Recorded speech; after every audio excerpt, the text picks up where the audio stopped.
Welcome to the Observers.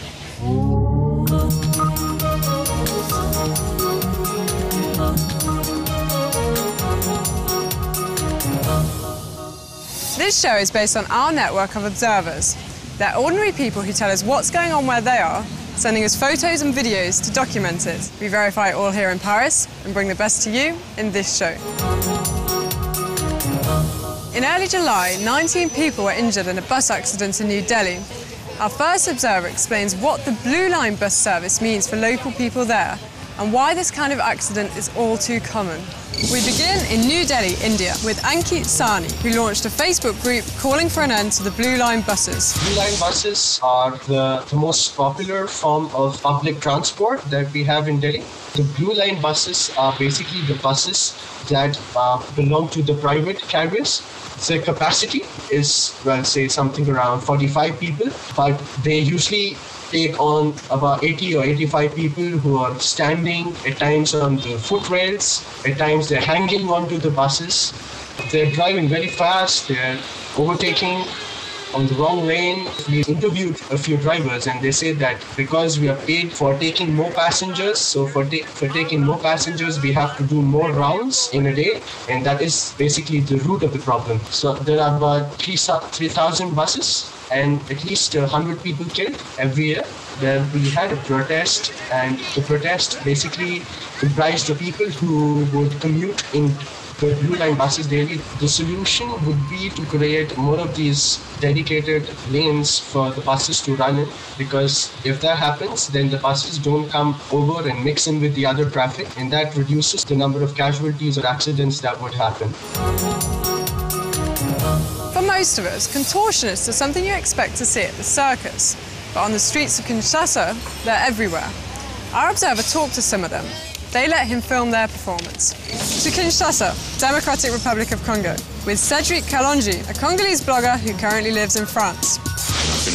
I found out about the trend on a trip back home in June. In every bar, every busy street corner in the capital, I saw young people contorting their bodies. They perform for a minute or two and then sit still, waiting for someone to give them some money. Once they've been handed some coins, they start again.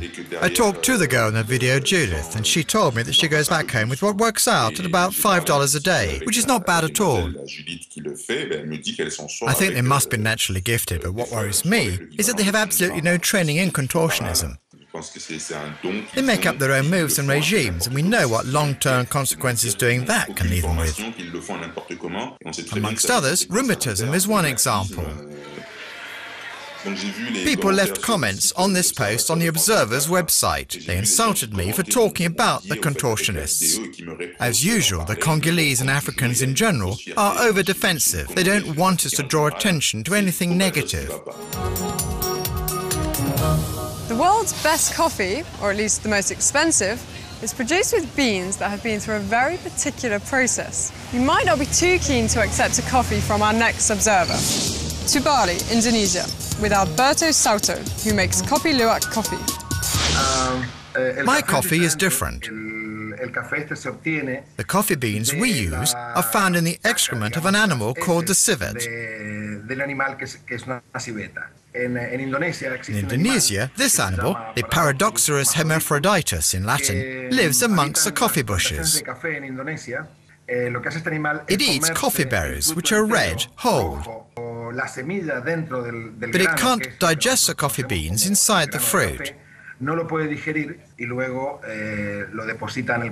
So these grains go through the digestive system and are then excreted by the animal. We remove the beans from the excrement and then wash them.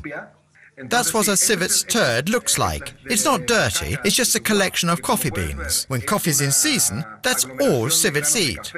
What makes this coffee different is when it passes through the civet's digestive tract, a chemical transformation takes place, altering the proteins in the beans.